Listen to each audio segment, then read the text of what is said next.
Aí pensei, vou dormir até quase na hora do congresso. 6 da manhã eu acordei e não consegui dormir mais.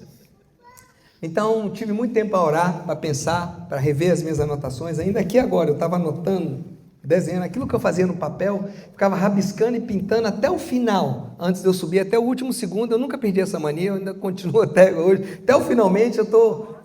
até 1 minuto antes de subir, eu estou rabiscando, estou riscando, estou corrigindo, e eu tive muito tempo para pensar na palavra de Deus para vocês.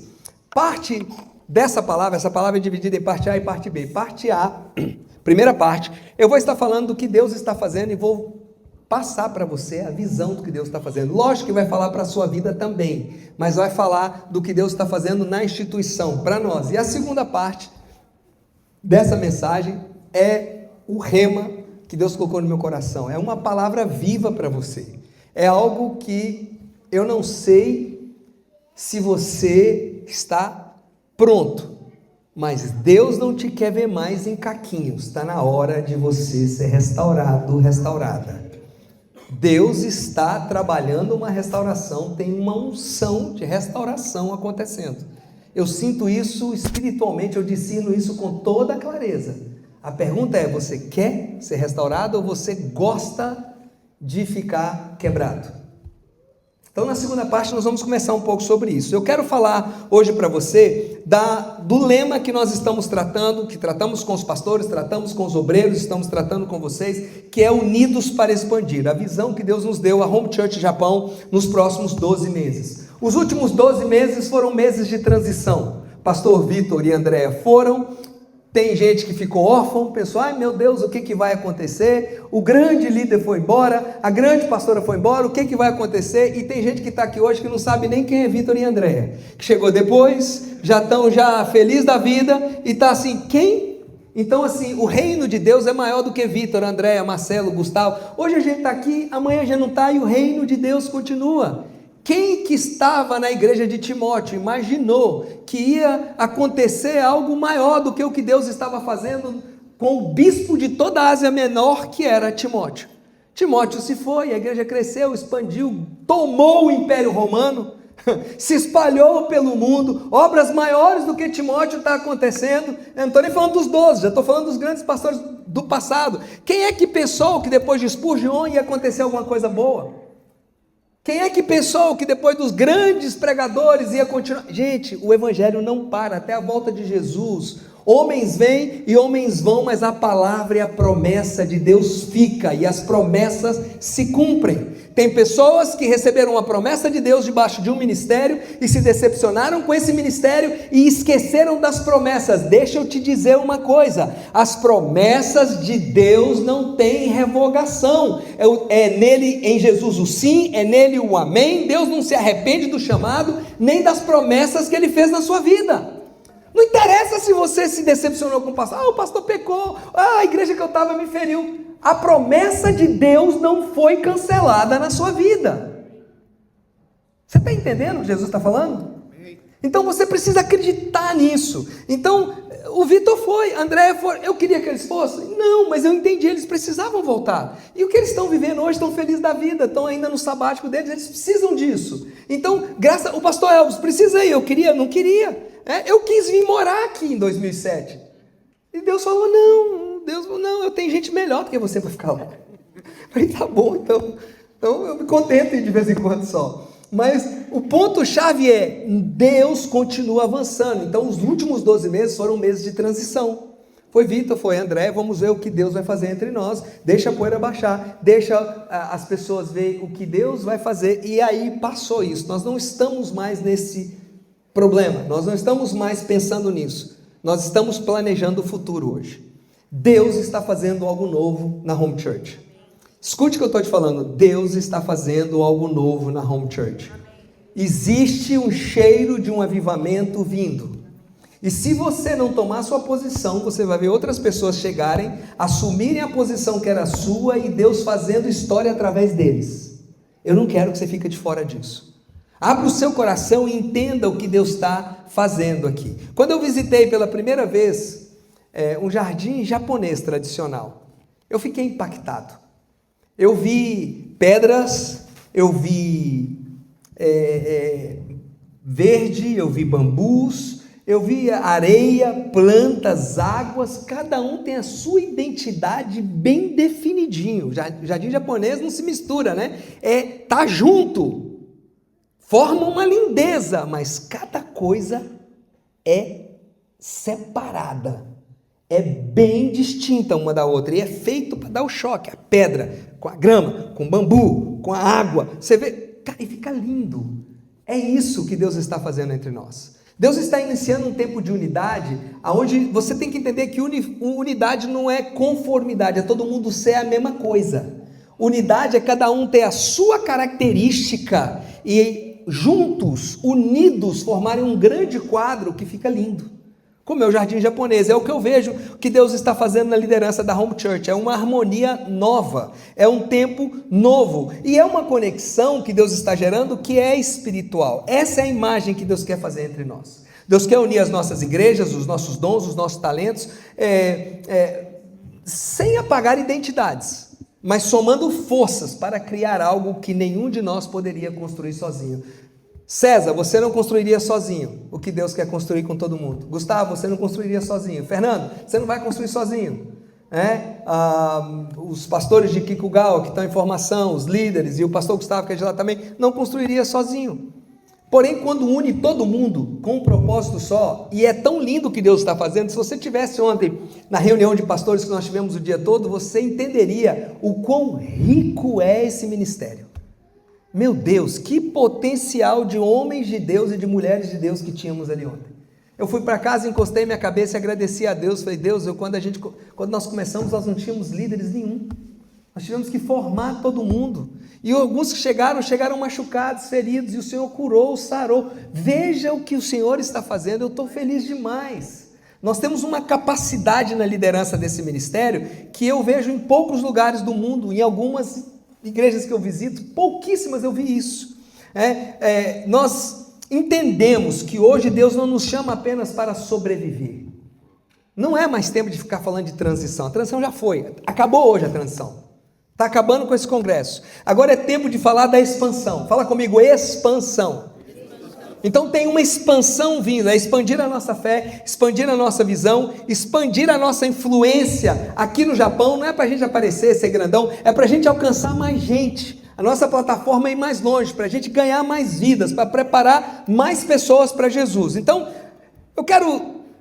meu primeiro ponto da mensagem de hoje fala da oração de Jesus por nós, e é muito importante essa oração. João capítulo 17, se você tem uma Bíblia, abra em João capítulo 17, do versículo 20 ao 23, se você não tem Bíblia, senta do lado de um crente, não, estou brincando, abre o seu celular, porque aí tem uma Bíblia, pode abrir, não sei se vai projetar, ou então acompanha ali com a gente. João capítulo 17, de 20 a 23, olha a oração de Jesus, hein? Minha oração não é apenas por eles, rogo também por aqueles que crerão em mim por meio da mensagem deles. Aqui está falando de nós. Jesus ora na oração sacerdotal, ali antes de ser preso, a ponto de iniciar a via dolorosa, Jesus ora pelos discípulos dele. É a oração sacerdotal de Jesus, e o tema da oração ali é unidade. É incrível como Jesus enfatiza unidade na última oração. Gente, vai acontecer algo, você vai ser preso, morto, crucificado, você sabe, você tem um tempo para fazer uma oração só, aí você para e ora para a unidade. Será que é importante unidade? Imagina, estão batendo na sua porta, você tem tempo para fazer uma oração só, está chegando, você vai orar pelo aquilo que é mais importante.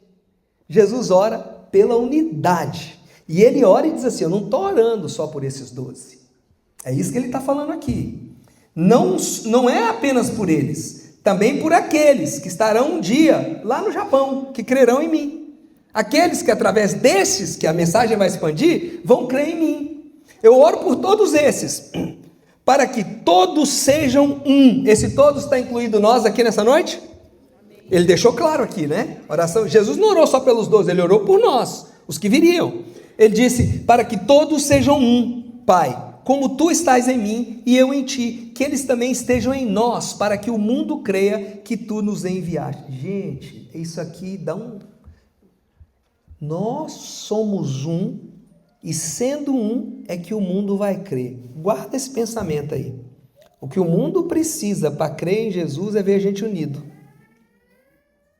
Pensa nisso.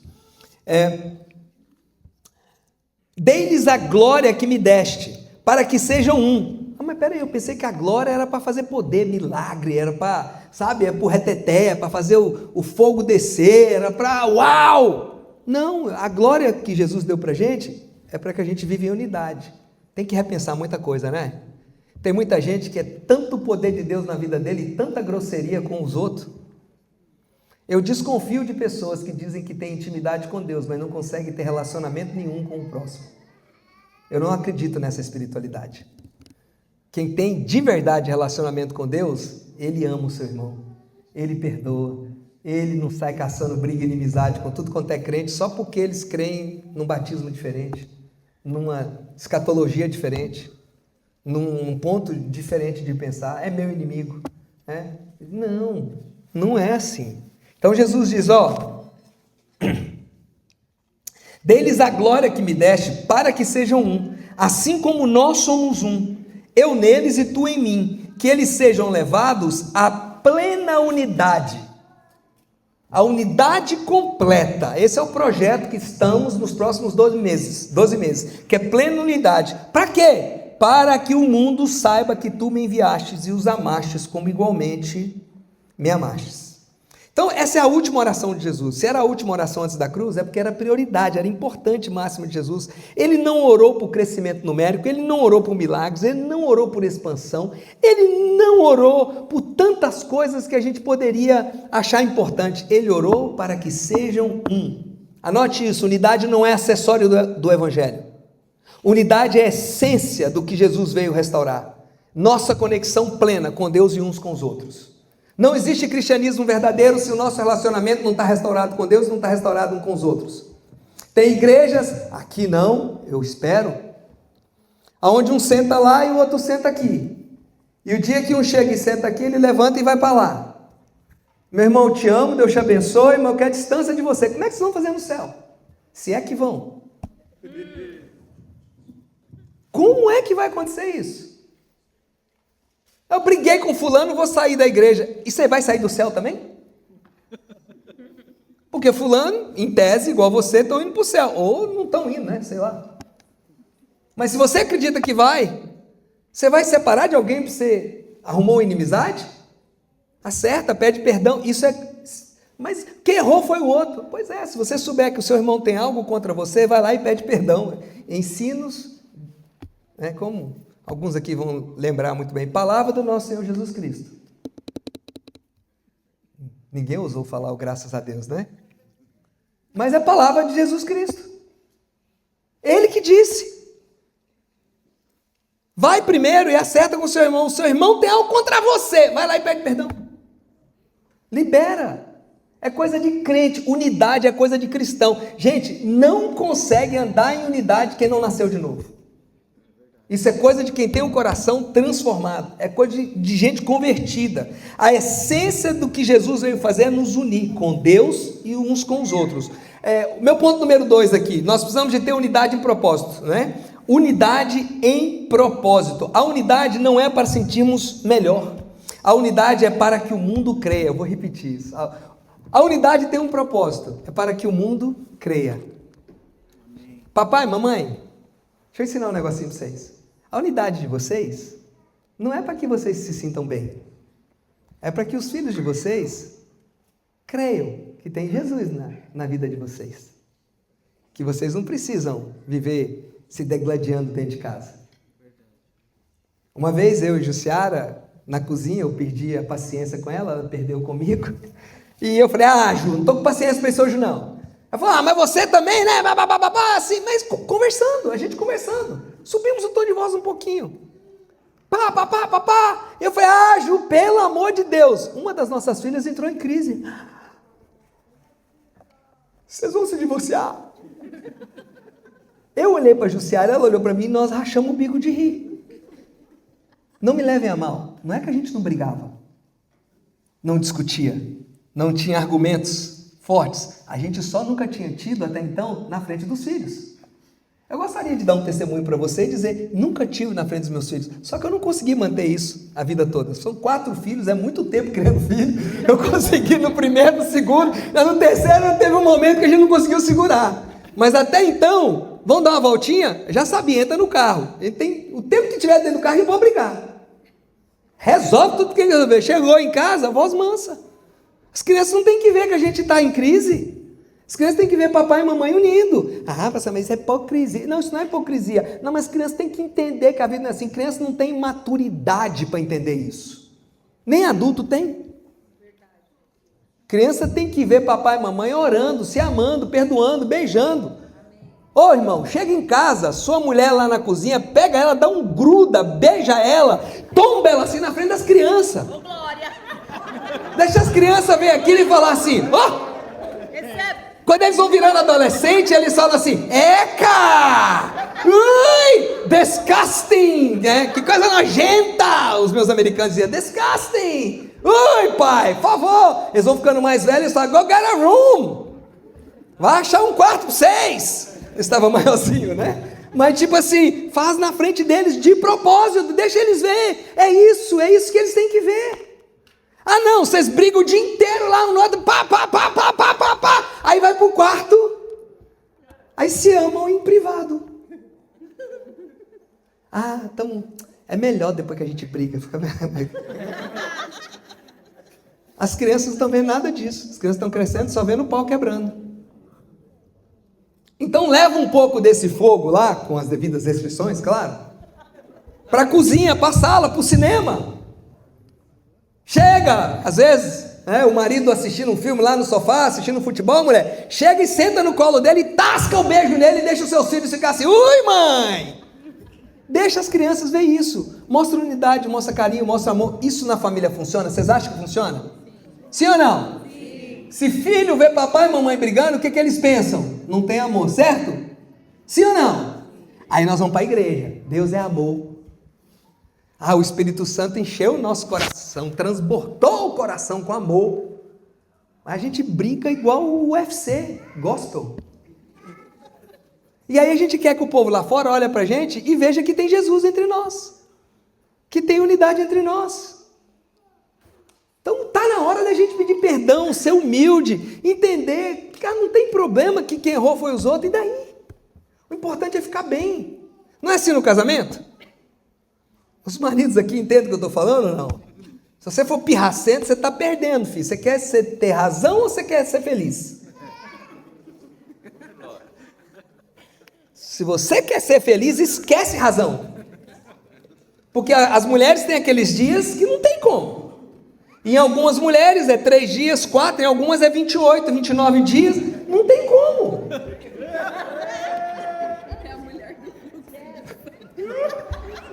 E às vezes tem os homens que não tem só sangramento, mas tem igualzinho também.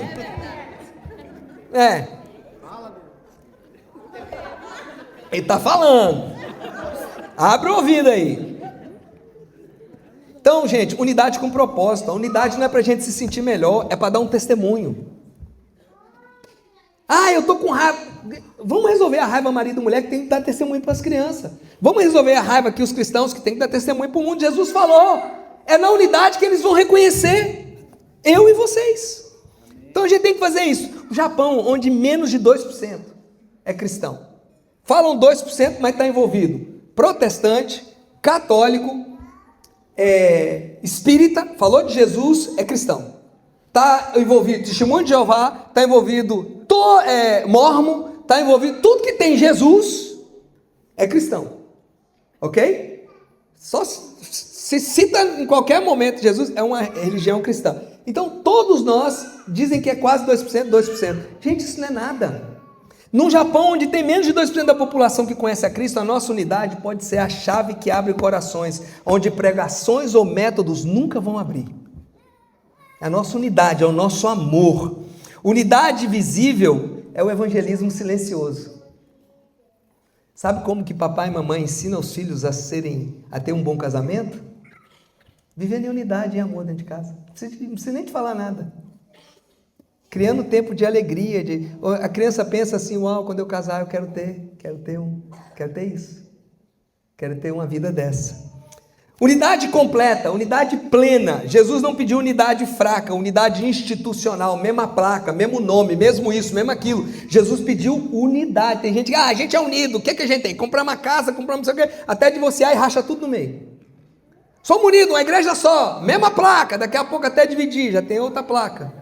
A igreja dos anjos voadores, aí vira a igreja dos anjos voadores de fogo. Aí sai dali a igreja dos anjos voadores de fogo que jogam seta de bênção. Aí só vai dividindo. E faz família, igreja, segue, é o coração do homem, duro.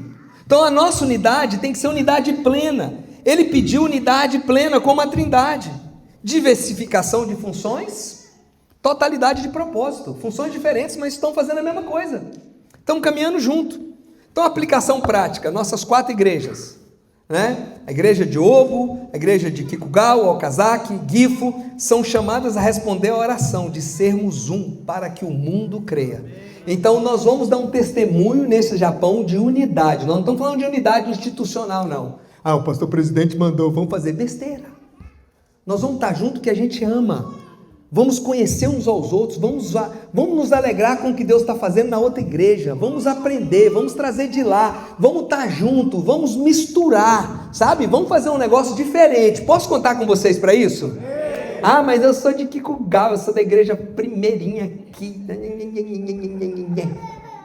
Mas eu sou de Gifu, a igreja que está hoje mais, sei lá, crescendo, mas não foi sempre assim. A gente é de tal lugar, mas gente, nós dependemos uns dos outros. O que adianta o Ricardo Suzuki está falando? Fala, eu estou aqui desde o início, então eu quero um lugar especial. Está aqui desde o início? Já era para ter aprendido. Já aprendeu. Você já aprendeu. E como aprendeu, aliás, é um servo que por estar mais tempo tem que servir mais. E tem que ter menos regalia. Não é isso? Deixa a regalia para o novo que está chegando e se sentir amado. A gente serve, dá o nosso assento, dá o nosso lugar, trabalha para que os novos que estão chegando se sintam bem. Tem esse negócio de tempo de casa, exigência. Esse lugar aqui é meu, ninguém senta, porque é meu. Aquele piano ali é meu, estou aqui há 10 anos, chega um pianista novo, eles já querem pôr no meu piano. Cara, você quer morrer só você tocando piano na igreja? Deixa vir 10 pianistas, você toca um a cada 10 cultos, está tudo bem, deixa espaço para todo mundo. É assim, sabe? Nós entendemos, quanto mais tempo de casa a gente tem, mais humilde a gente é. Quanto mais a gente tem conhecimento da liderança, mais a gente trabalha. E é assim que funciona o reino de Deus, é unidade. Então nós vamos ser um para que o mundo creia. Você pode dizer um amém por isso? Amém. Esse é o nosso projeto para os próximos 12 meses. Nós vamos ser um para que o mundo creia na nossa unidade. Posso ouvir um amém? Amém. Muita coisa vai acontecer, se prepare, os pastores estão preparando coisas, você vai ver eles visitando mais uns aos outros, você vai ver aí os pastores que você nunca viu pregar, pregando lá na sua igreja, e não é o pastor da igreja de Gifu, não é o pastor da sua igreja, que se reúne lá em Gifu, mas é da sua igreja, sabe? São homens de Deus que vão estar abençoando uns aos outros, aprendendo uns com os outros, crescendo uns com os outros. Então, caminhando junto, nós vamos avançar para o que Deus tem para nós. E o que Deus tem para nós nos próximos 12 meses é que, passado o tempo que passou de transição, sentimos o peso da mudança, agora estamos não tentando resolver algo que passou, nós estamos olhando para frente. Cada igreja tem seus desafios próprios, mas nós precisamos entender o seguinte: os grandes crescimentos nascem de desafios. São os desafios que nos levam a crescer. Isso não é papo de coach, nada, isso é coisa de Bíblia. Tem que ler a Bíblia, mas tem gente que fala que é coach porque não lê a Bíblia, e tudo que escuta acha que é coach. Inclusive, metade das coisas que os coaches falam é bíblico, você nem sabe que é bíblico. Você não lê a Bíblia? O outro lá falando, não, porque Deus, sabe, abençoa pessoas que andam em retidão. Aí, esses papos desses coaches, isso é Bíblia, pessoal. O coach nem sabe que é Bíblia, mas é Bíblia.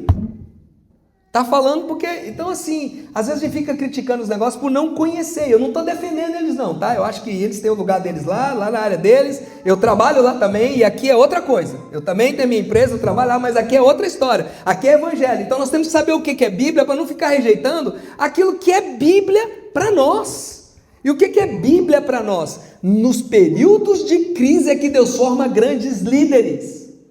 É num deserto que Deus forma um Moisés. E aí você vai, é num calabouço, numa injustiça sofrida, em cima de injustiça, em cima de rejeição de irmãos, em cima uma coisa atrás da outra, é que Deus forma um José. É assim. É acompanhando e servindo ali debaixo de Elias que Deus forma um Eliseu.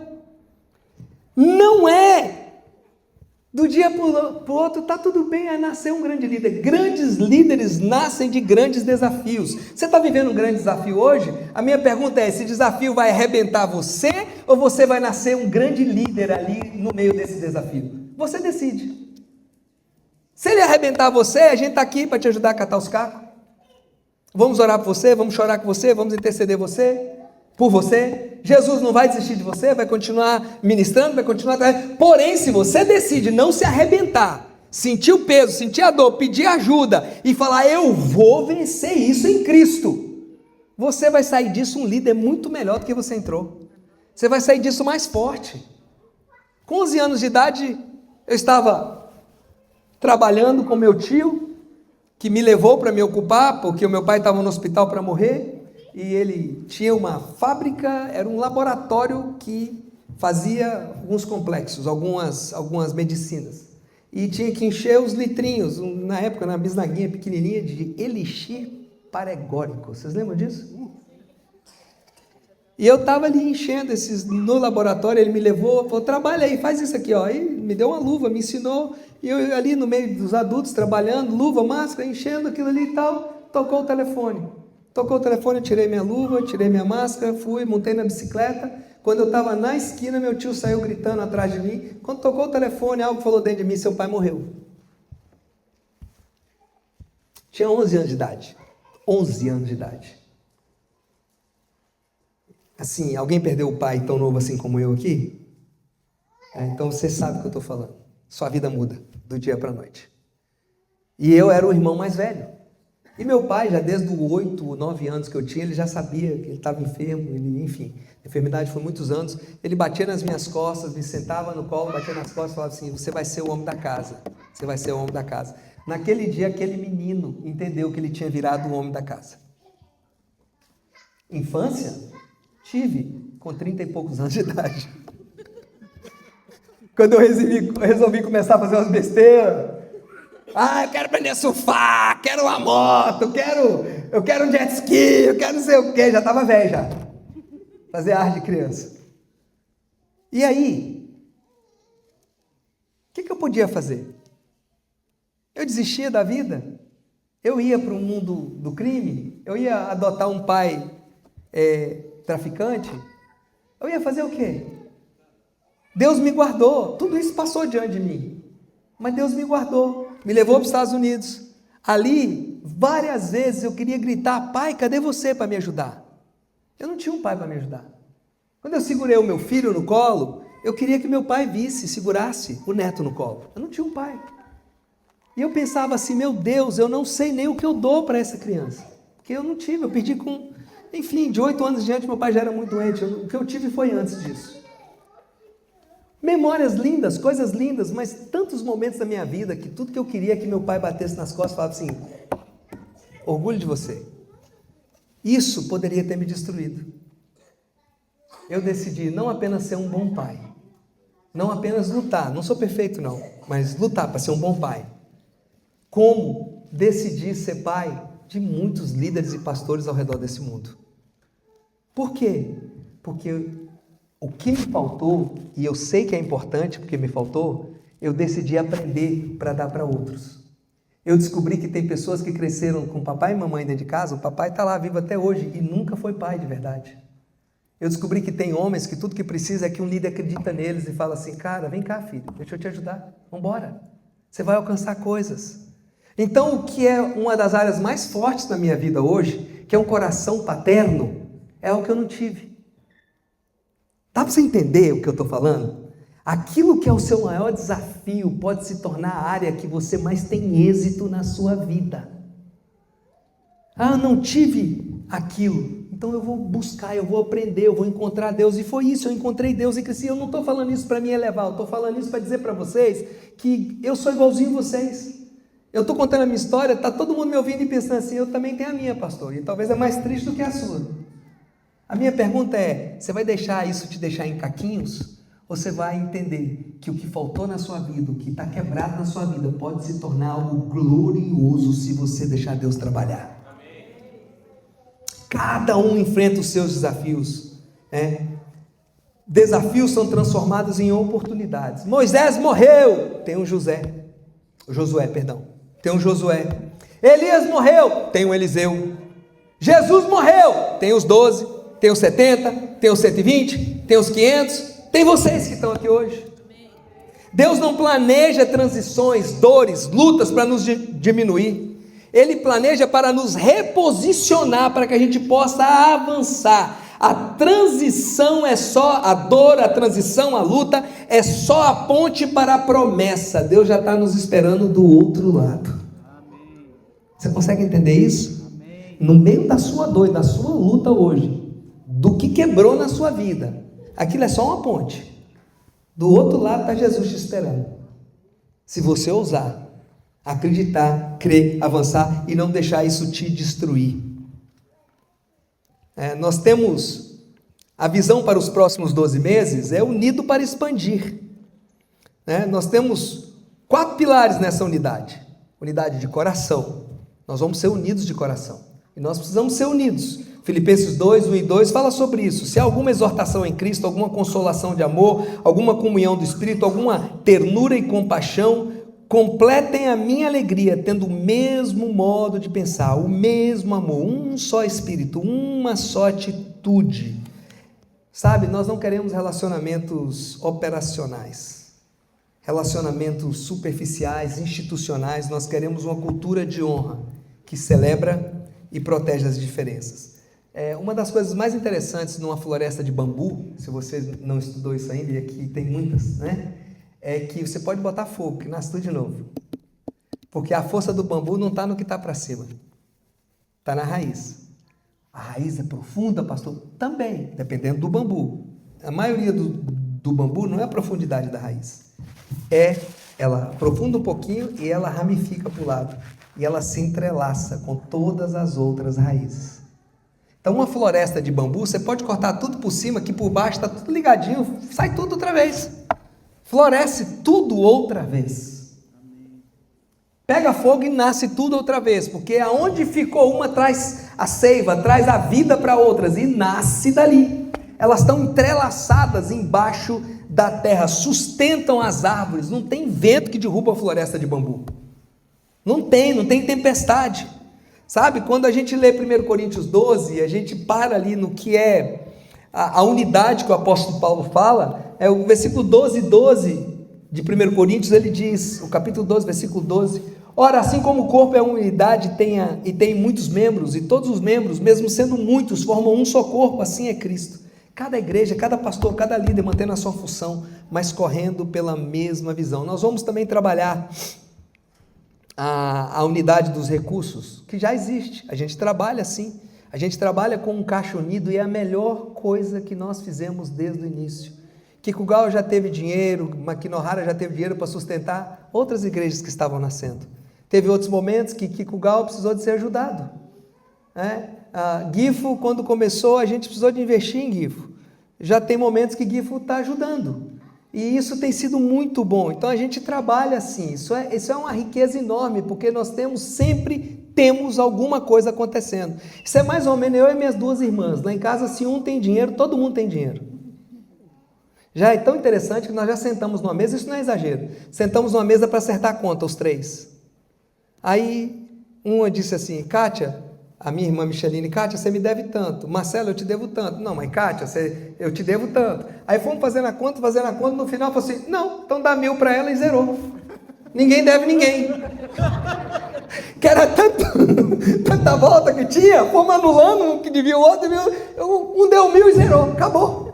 Tá, zerou, ninguém deve mais ninguém. É assim, as igrejas, posso te falar uma coisa? pode uma, duas passar por um tempo de crise e tem a outra passando por um tempo de bênção. Nós sempre teremos recursos para abençoar os missionários, para avançar, para suprir os pastores, para auxiliar o reino de Deus. Então isso é maravilhoso isso. É claro que agora nós vamos criar, isso está mais na frente, nós vamos criar algum fundo próprio para a gente investir nos eventos juntos. Tem uma certa liberdade nisso, mais avançado nós vamos conversar sobre isso, mas isso é lindo demais. Nós vamos ter também a unidade de testemunhos. Bom, falando de unidade, né, que a gente falou financeira, você já reparou os campos de arroz do Japão? Gente, eu ando nesses campos, eu acho a coisa mais linda do mundo. Cada um só joga água no deles. Já reparou isso? Ele inunda o dele, só que o dele está conectado com o do vizinho. Você já reparou isso? Ele inunda o dele, o vizinho inunda o dele, a água vai de um lado para o outro, nunca falta água, porque está sempre alguém inundando. Essa é a cultura do cultivo do Japão. Estou falando alguma besteira aqui? O povo que conhece a cultura? Estou falando besteira, Gustavo? Não, é isso mesmo? Então, eu acho lindo isso, porque eu vejo que tem água nenhum, a água nenhum está mais alta, do outro está pequenininha. Por quê? Porque aqui acabou de colocar água, ali não colocou ainda, mas na verdade a água vai migrando de um lado para o outro. Onde tem um, nós estamos unidos, tem água para um, tem água para todo mundo. Quarto e último dessa etapa, unidade do testemunho. Gente, o mundo precisa ver o amor antes de ouvir as nossas palavras. Eu queria muito que vocês quebrassem alguns tabus que tem aqui nesse Japão. E eu não estou falando para vocês de algo que eu vi aqui, eu vivi isso lá em New Jersey. Eu sei exatamente o que é um monte de igreja que nasceu de outra igreja, que veio de outra igreja, e aí os membros de uma igreja vai para outra, aí o povo fica tudo bravo. Outro dia eu falei para um pastor daqui, porque foi o povo da igreja nossa para lá, eu falei assim, não se preocupe não, que daqui a pouco os nossos vai para a sua. É só questão de tempo. Não, pastor, por que você fala isso? Porque é assim que funciona. São 30 anos pastoreando, tem gente que te ama hoje, pastor Gustavo, pastor César, te amam. Amanhã o outro lá do lado, sei lá por que gostou. Amanhã não gostaram do seu cavanhaque. Acharam esse tênis Nike seu muito moderninho para pastor. Acabou. Aí vai para a igreja do lado. E está tudo certo, ninguém é dono de ninguém não, a gente não cuida de gado que tem marca não, a gente cuida de ovelha. Os que nasceram aqui, filhos daqui, é mais difícil isso acontecer, porque para eles a gente é o melhor pastor do mundo. Para quem nasceu aqui, fala, cara, esses caras são joia, não sei que não são perfeitos, mas são os melhores. Mas para quem veio de outro lado, isso é muito mais fácil. Então assim, até porque sai de alguns locais, não gosta de algumas coisas, mas sente falta de outras. Vocês já se deram conta disso? O pessoal que veio do outro lado aí? Não gostava disso e disso. Mas se tivesse aqui o que tinha lá... eu vou para outra, para ver se lá eu encontro tudo. Você não vai... Aí lá você encontra mais uma coisa que você gosta que não tem nas outras. Aí você fica... É igual o cara que quer achar a mulher perfeita, que tem tudo. Morre solteiro. Escolhe o menos ruim. Não, tô brincando. Eu vou apanhar da mulher. Se a minha esposa estivesse aqui, já tinha uma Bíblia boa na minha direção. Brincadeira. Mas escolhe algo e se comprometa com esse algo. Não é perfeito. Porém, nós entendemos. É normal. Tem gente que eventualmente não vai conseguir ser abençoado pela gente e vai conseguir ser abençoado pelo outro. Tá tudo certo. E tem gente que está lá, eu falei para o outro pastor, quantos veio? 5? Então tá, eu vou guardar isso aqui, o dia que for, com juro e correção monetária a gente paga, para isso acontecer. A gente não quer que ninguém vá, mas acontece ou não acontece? Vocês já viram isso, sim ou não? Não é assim? Então, nós precisamos de ter unidade nas home church, para a gente entender o seguinte, para a gente amar, abençoar quando chega, se for, abençoar quando vai. Ter um coração que preocupa com as pessoas e não com a instituição. Vamos mudar isso aqui entre nós. Vamos ser pessoas comprometidas com o próximo, não com o número de gente que a gente tem na igreja. E se nós fazemos o nosso trabalho bem feito, que é cuidar de vocês, gente, eu nunca vi um restaurante que serve uma boa comida vazio na hora da refeição. Quando a igreja abre o culto e está vazio, a comida está ruim. Então não adianta bater no povo, não adianta aumentar a cerca, vamos melhorar a refeição. Se eu estou pregando todo domingo, e todo domingo tem menos gente vindo na igreja, que estão vindo o que comeram não está bom. Então, em vez de eu culpar os outros, o que é que eu tenho que fazer? Dobrar meu joelho e falar, meu Deus, tem misericórdia. E, irmãos, não se preocupe não, Deus sabe tratar de pastor.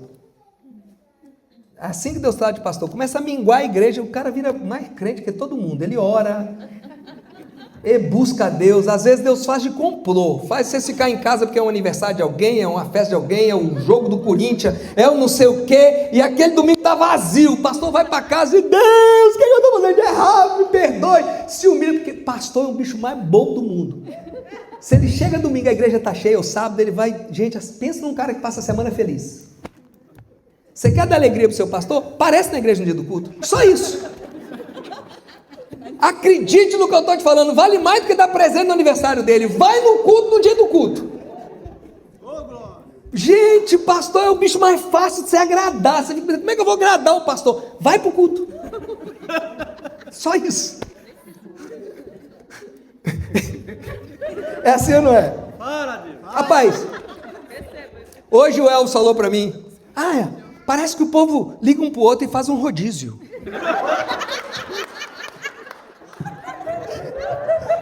Eu falei pro Elvis, aqui também fazem isso. Um domingo vem um grupo, tá o mesmo número, vamos pôr, 50. No outro domingo, tem um outro grupo, 50 também.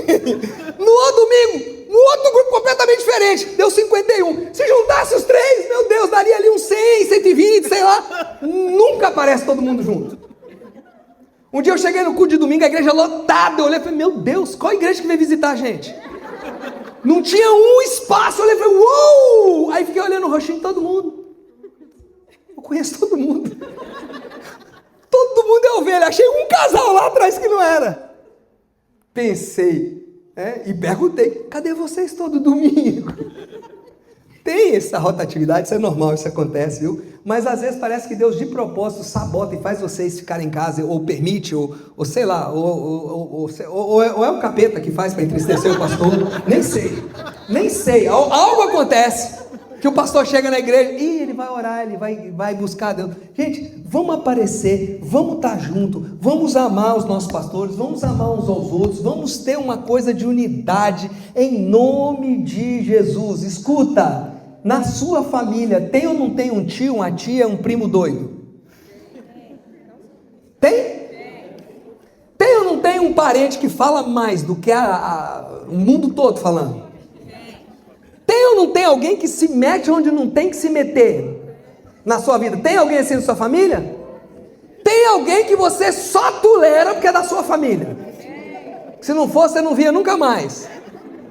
Sim ou não? Ei, o reino de Deus é igual, a igreja é igual, é uma família de Cristo. Tem o tio chato, a tia chata, tem o tio do é para ver ou é para comer. Tem aquele que se mete na vida, tem aquele que faz as coisas, tem aquele que ora por você, tem aquele que te desanima ao invés de orar. Tem. Você está pensando nisso? Faz isso não, isso aí é ruim. Tem aquele que fala, vai lá, eu confio em você, campeão, Deus vai te abençoar. E tem aquele que chega e fala assim, ei, calma menos, também não se empolgue tanto. Tem, igreja é assim, gente, igreja é assim. Tem gente que você compra casa nova, você entra lá na sua casa, ele já entra preocupado. Mas você vai conseguir pagar isso mesmo? Tem. Mas você muda a sua família por causa dessas coisas? Você entra mudo e sai calado na sua família por causa dessas coisas? Você fica iracundo nas festas de fim do ano lá, no cantinho lá, porque você não suporta a sua família? E por que a gente faz isso na igreja? Por que a gente fala assim, vou dar um tempo da minha família cristã? Vamos mudar isso, vamos ser unidos. Vamos trabalhar em unidade, sabe? Deixa a unidade ser o amor que o povo vai ver de longe. Deixa essa unidade ser visível, sabe? Igual o Monte Fuji, né? Tem determinado local que você está no Japão, por mais longe que seja, você está em Kikugawa. Você pega a serra ali para descer, caminhando para o lado de Makinohara, você já vê o Fuji. Você está não sei aonde, o amor é assim. O pessoal olha de longe e já vê assim, ah lá, ali tem um povo diferente, tem um povo de Deus. Bom, rapidamente, a fase 1, do mês 1 ao mês 3, nós vamos tratar do diagnóstico e do alinhamento que a gente precisa alinhar. A fase 2, do mês 4 ao mês 6, nós vamos tratar do compartilhamento de recursos, tanto humano, principalmente humanos. a fase 3, do meses 7 a 9, desenvolvimento de novas lideranças, e a fase 4, que é o mês 10 a 12, nós vamos consolidar a expansão, onde nós vamos estar aqui o ano que vem vendo o que Deus fez. Deus tem um chamado pessoal para cada um de nós. Deus nos chamou primeiro para oração. Como é que está a sua vida de oração? A gente quer andar unido, tem que ter oração. A gente quer ver o poder de Deus na nossa vida, tem que ter oração. A gente quer ver Deus se mover, tem que ter oração. Não acontece nada na vida do crente se não tem oração. Vou repetir, não acontece nada na sua vida se não tem oração. Tem pessoas que estão ignorando isso. Meu irmão, acorda para a vida. Se eu chego em casa todo dia, sento no sofá, olho para minha esposa, na hora que ela serve o alimento e falo: obrigado pelo alimento que você me deu. Muito obrigado, eu reconheço que você fez um alimento lindo para mim, tá bom? Tá bom. E essa é toda a minha comunicação com a minha esposa. Como é que vai estar meu relacionamento com ela? O que você acha? Se eu só conversar isso com a minha esposa todo dia? E você acha que orando só pela sua refeição, que a sua vida com Deus vai ficar legal? É intencional. É parar, falar, silenciar, esperar Deus falar de volta. Gastar tempo orando. Eu sei que você tem vários livros de oração. A minha pergunta é: você ora? Ora, prioriza isso. Temos um chamado para oração. Segundo, temos um chamado para participar. Não adianta você orar e não se envolver. Não adianta. Pessoal, olha, tem gente orando pelo casamento, mas não dá um passo positivo para restaurar. Não humilha, não pede perdão, não vai crescer, não vai buscar um aconselhamento. Desculpa eu te falar, sua oração não tem fruto, ela não vai dar em nada. Pastor, parece heresia. Não é, não adianta só orar. Se eu tenho um problema com o Gustavo, e eu fico, o Gustavo, eu e ele estamos em briga, e eu vou só orar.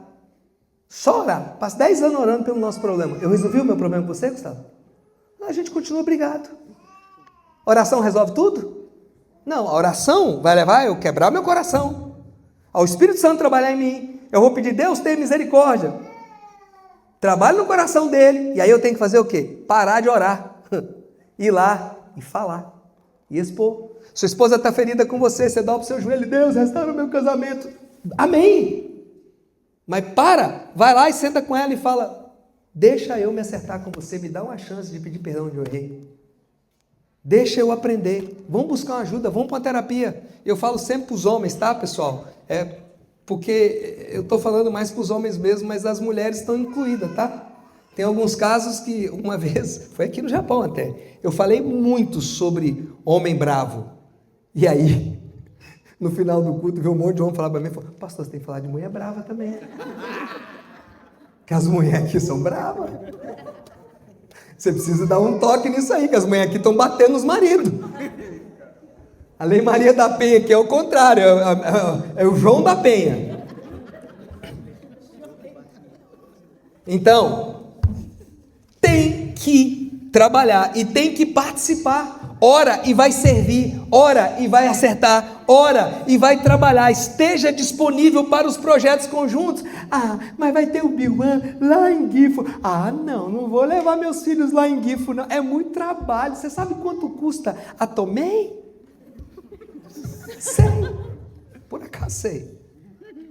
E posso falar uma coisa? Custa mais barato do que o dinheiro que você vai ver lá na frente, comparando os seus filhos longe de Deus e metido em coisas distantes do Evangelho. Ah, mas a gente vai demorar mais para comprar o que a gente quer. É isso mesmo. Meus filhos cresceram em educação cristã. Foi uma decisão que a minha esposa tomou. Eu tomei junto com ela, na hora que ela falou: vamos só dar educação cristã para os nossos filhos? Vamos fazer esse pacto? Eu falei: vamos. Eu não sabia quanto custava a educação cristã. Aí, a gente tem 4 filhos. Teve um momento da minha vida que os 4 estudaram juntos ao mesmo tempo. Tudo que eu fazia era para pagar a escola. Aí, um sai. Aí a outra sobe, né? Estava na escola menor e sobe para o high school, que é o coco. E aí, mais caro. A gente fez umas contas outro dia lá. Eu já tinha comprado umas 2 casas de aluguel, se eu tivesse mandado os meus filhos para a educação secular. E tem outros irmãos que não mandaram, os filhos estão crentes, está tudo bem, mas nós tomamos essa decisão. Então nós abrimos mão de algo em benefício dos filhos. Eu tenho casais que moram 1 hora da igreja e eu vi eles durante anos dirigirem 1 hora, chegarem, trazer os filhos para a rede de jovens toda sexta-feira, sair, jantar, voltar e ficar no carro, porque a rede de jovens acabava, mas eles queriam que os filhos tivessem comunhão. Quantas vezes eu vi eles, 10 horas da noite, trouxeram os filhos às 7, 10, 10 e meia da noite, eu passava lá, eles dentro do carro, às vezes dormindo, esperando os filhos. Ah, pastor, mas não dá para fazer isso não. Pois é, mas para assistir o seu artista favorito, você espera tantas horas, você paga um preço enorme. Tá vendo Roberto Carlos aí? Não posso perder, esse cara sou eu, tem que ir lá. Para assistir o jogo do seu time, que o Corinthians tá vindo aí, como é que eu vou perder? Para fazer eu não sei o quê, para fazer... Cara, a gente investe naquilo que é importante, invista nos seus filhos. É 1 hora de carro, é 2 horas de carro, e daí? Pague o preço que for. Vai ter um encontro de casais na igreja tal que é longe. Meu irmão, pega e leva sua esposa, vai estar lá. Bom, vamos avançar. Chamado ao sacrifício, deixar de lado preferências pessoais pelo bem maior da visão. Agora nós vamos engatilhar aqui para a parte final da mensagem. Estou terminando ainda não, pode ficar quieto vocês aí. Põe pressão não. Daqui a pouco ele sobe e começa a cantar a guitarrinha dele, ó. Pode ficar aí.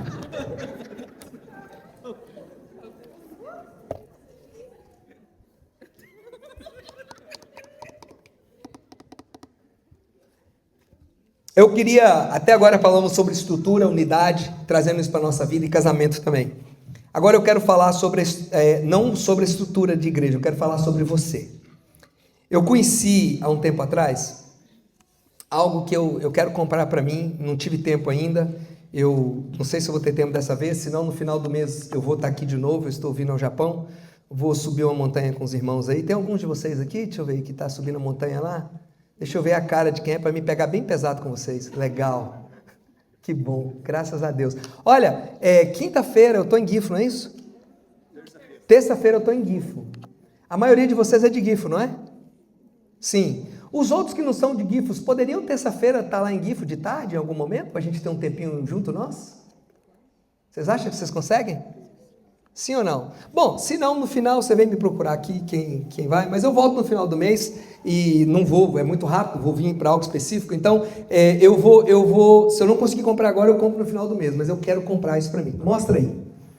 Não é necessariamente esse, mas é algo disso. Tem uma imagem, tinha 2 imagens aí, uma do jardim japonês que nós passamos, que já foi, e uma outra imagem que é a arte do Kintsugi. Kintsugi. Ok? É Kintsugi que fala? Tá certo? Ok, deixa eu falar para vocês. Isso me chamou muita atenção. Tem alguns meses que eu aprendi muito com isso. Existe uma arte japonesa que chama restauração de Kintsugi. O que eles fazem? Quando cai uma louça que é preciosa, que é de família, que é histórica, que tem anos, a louça não é jogada fora. A louça é consertada. O problema é quando você conserta uma louça que quebrou, algo de porcelana que você conserta, ele fica cheio de defeitos, correto? Então você está vendo todos os defeitos ali. Então para que você vai consertar uma coisa que virou um monte de caquinho e você vai colar aquilo e vai ficar aquela coisa feia, toda colada? Então o que eles fazem? Aí só tem uma imagem, mas você pode procurar isso depois. Quando um vaso se quebra, o artesão não joga fora. Ele recolhe cada pedaço, ele preenche, ele cola e depois ele preenche as rachaduras com ouro. E o que acontece? O que era cicatriz vira beleza. O que era vergonha vira testemunho. O que era limitação vira glória. 2 Coríntios 4:7, projeta para a gente aí. Veja se vocês conhecem essa escritura. Eu quero comprar alguma coisa, alguma xícara, alguma coisa, isso aí eu quero ter no meu escritório sobre isso. E isso é um presente maravilhoso para dar para alguém que teve a vida quebrada, teve a vida partida. Cara, o que é partido, o que é vergonha, Deus vai fazer isso glória. Você acha que você vale menos porque você teve um momento ruim na sua vida? A restauração de Deus põe o ouro dele na sua vida, você fica mais precioso depois. Aquilo que era vergonha vira testemunho. Tem crente aqui que está ouvindo o que eu estou falando?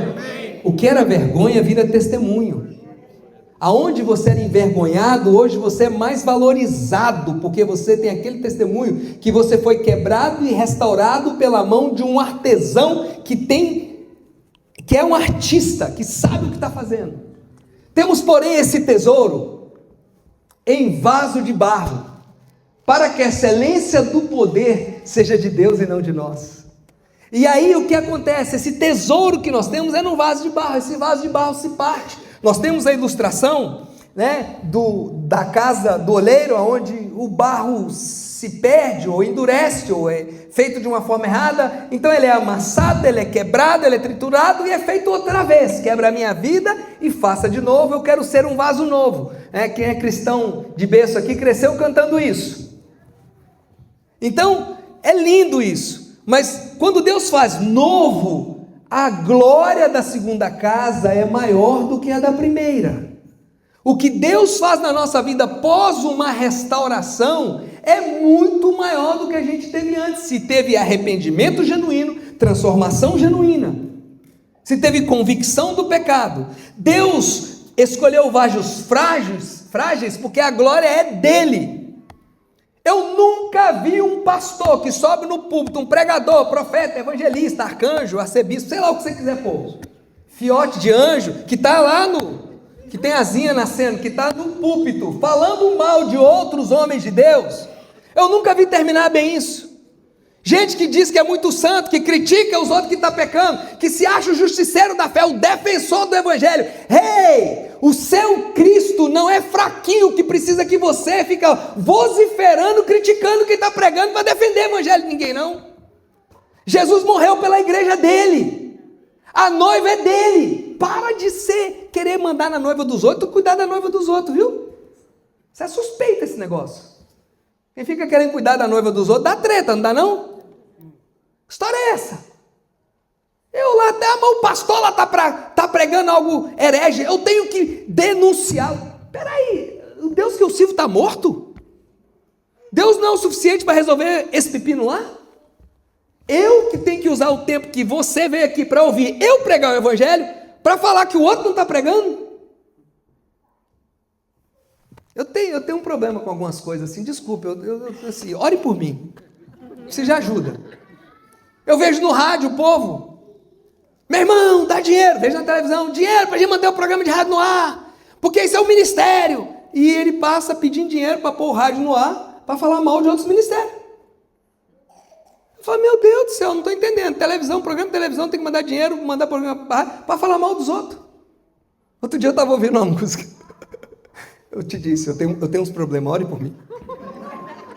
Aí vai que tem algum parente da compositora aqui, eu estou dizendo, o erro é meu, tá? É meu ouvido. Porque pararam de falar do céu. Porque pararam de falar do céu. A música inteirinha falando porque pararam de falar do céu. E a minha vontade é encontrar com ele e perguntar, por que você não cantou do céu ao invés de perguntar por que pararam de falar do céu? Você usou 5 minutos falando porque pararam de falar do céu. Que tal você cantar 5 minutos do céu? Olha, antes o povo não ouvia porque pararam, e agora o povo continua não ouvindo porque você está cantando que parou. Cante do céu, pelo menos o povo ouviu do céu, resolveu. Não tem que criticar quem não está fazendo, eu tenho que fazer o que falta ser feito. Ô gente, se vocês entenderam isso, se vocês entenderam esse trem, mas eu tenho que defender. Defender o quê? Jesus é macho suficiente para cuidar da noiva dele. Poderoso, todo poderoso. Você é humano. Você acha o quê? Que você é esse santão todo aí? Aí sobe lá os bonitão, critica os outros, para depois o quê? Fazer a gente passar vergonha. Todo mundo que está aí na internet criticando Deus e o mundo, daqui a pouco está lá os pecados dele diante de todo mundo. Que coisa feia. Vão subir, vão falar de Jesus, da graça, do perdão, do amor, e dizer assim, Deus está perdoando vocês e eu também sou alvo do perdão, porque eu não sou perfeito. Então, quando eu vejo esse negócio de muita perfeição, Deus escolheu vasos frágeis. Fala comigo, eu sou um vaso frágil. Isso mesmo. Pode. Olha aí, quem está atrás do irmão aí? Não precisa virar para trás, não. É quem está atrás, olha para as costas do irmão. Essas costas que você está vendo aí, tem algum anjo aí? Tem alguma asinha nascendo, Mateus, aí? Tem não, né? Tem alguma asinha nascendo aí, irmão? Nesse Simão da frente? Tem não, né? Tem anjo aqui não. Tem alguns que querem achar que tem um penugem atrás. Não tem nada aí. Tem nada. Você é humano. Você precisa de Deus. Bota o seu joelho no chão, busque a Deus. Mas eu estou de pé. Pelo menos, esse é o nome de um capeta. Pelo menos, é o nome de uma entidade. É uma entidade. Pelo menos eu não estou igual ao outro. Eu conheço um outro crente que falava assim: só eu e os outros. Tem gente pior. Pelo menos eu não estou fazendo aquilo que o outro está fazendo. Que pelo menos você não está fazendo? Deus escolheu vasos frágeis, porque a glória é dele, não nossa. A fragilidade é intencional. Para que Deus deixou a gente frágil? Gente, a gente não podia se converter. Por que Deus não converteu a carne da gente na conversão? Resolveu o nosso problema. Imagina que delícia. Imagina. O corpo glorificado, converteu, já recebo o corpo glorificado. Fica aí. Não. Vai ficar até o espírito nasceu de novo, a mente vai sendo renovada. E a carne luta, todo dia crucifica ela. Luta a favor disso. Corre atrás disso. A fragilidade é intencional para que o tesouro de Deus brilhe ainda mais. Caminhando por fim. Jeremias 18, 1 e 6 tem o olheiro. Você aprendeu isso. O olheiro não descarta o estragado. Ele refaz. Fala comigo, Deus não descarta ninguém. Ele refaz. Salmo 34, 18 diz: perto está o Senhor dos que têm o coração quebrantado. Seu coração está trincado? Bota aquela imagem para nós lá. Está trincado? Deus quer botar ouro. Deus quer fechar. Você não precisa andar despedaçado. Você não precisa andar assim. Isaías 61, 3 diz que ele veio dar a todos os que choram coroa em vez de cinzas. Onde você rachou? Eu queria que você parasse um pouquinho e escutasse essas perguntas. O Espírito Santo está te perguntando isso hoje. Onde você rachou? Qual a área da sua vida parece ser irrecuperável? Aonde você diz assim, ninguém sabe, ou talvez alguém sabe, mas aquilo ali, eu nunca mais fui o mesmo. Talvez você foi abusado na infância e até hoje você não consegue ser livre disso. Está rachado, talvez você viveu um abuso emocional, espiritual, e até hoje você não consegue. Está rachado. A água vem e vaza. Ou então os cacos ainda estão espalhados. Você teve uma desilusão. Esse ferimento, essa ferida te adoeceu. Onde você rachou? O Espírito te pergunta hoje. O Espírito sabe. Eu sei que ele sabe. Mas você sabe? Você é capaz de reconhecer hoje? Qual área da sua vida que você sente que está irrecuperável? Será que você está disposto a se entregar novamente o olheiro, a falar: Senhor, quebra a minha vida. Está rachado já, desce o bambu, desce o martelo. Faz tudo de novo. Faz algo novo em mim, Senhor. Deixa eu te dizer uma coisa, se você se sente rachado, você é justamente o material que Deus escolheu para fazer algo novo. É justamente o que Deus está precisando para fazer algo novo, precioso, algo eterno. Eu vou pedir os músicos que podem subir, podem começar a tocar e o Espírito Santo começar a ministrar no seu coração. Queria que você ficasse de pé para você pensar que a gente já está acabando.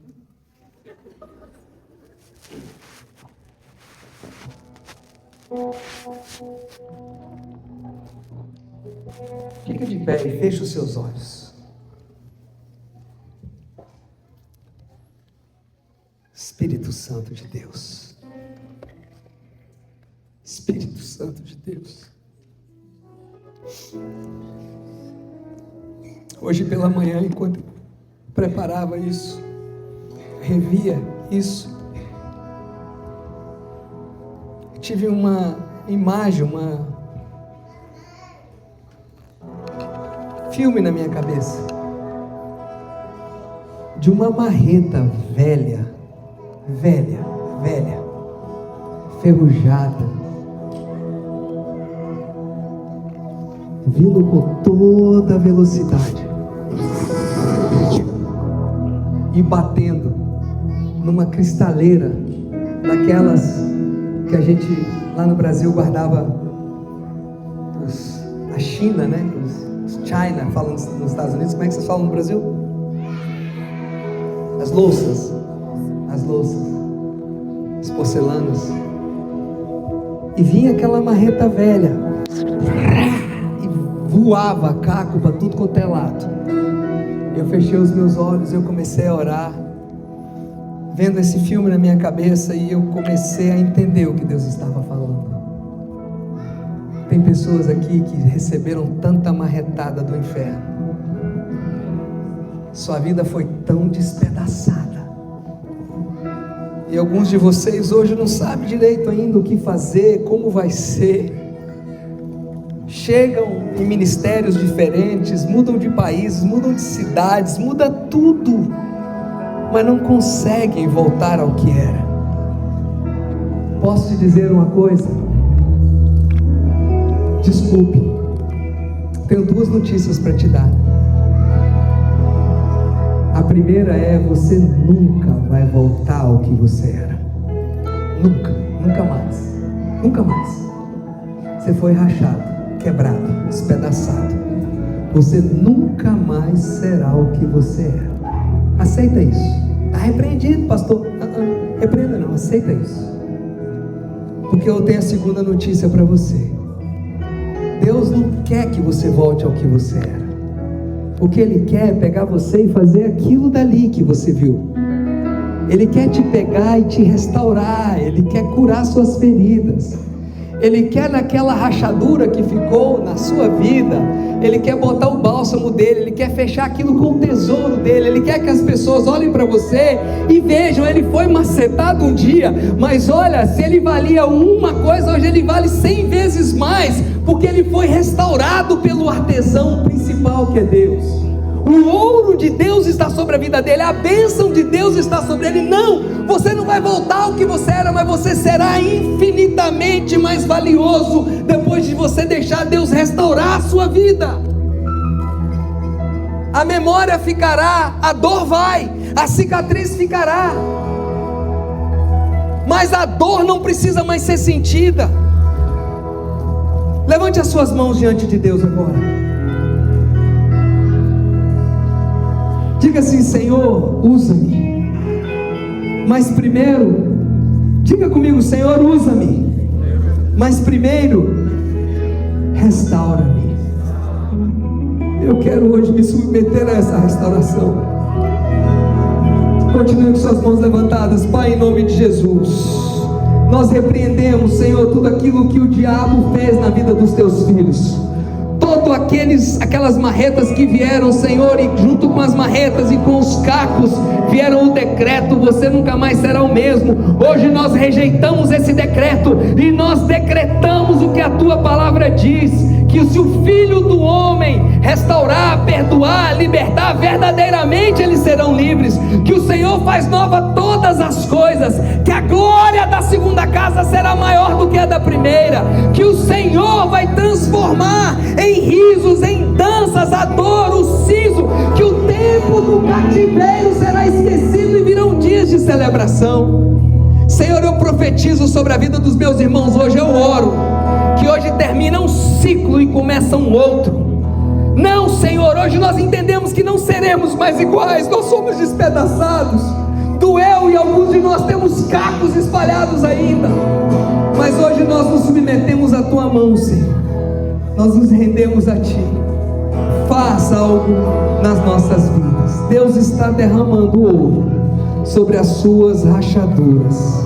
Sua história não termina na dor. Deus hoje derrama algo sobre você que te restaura.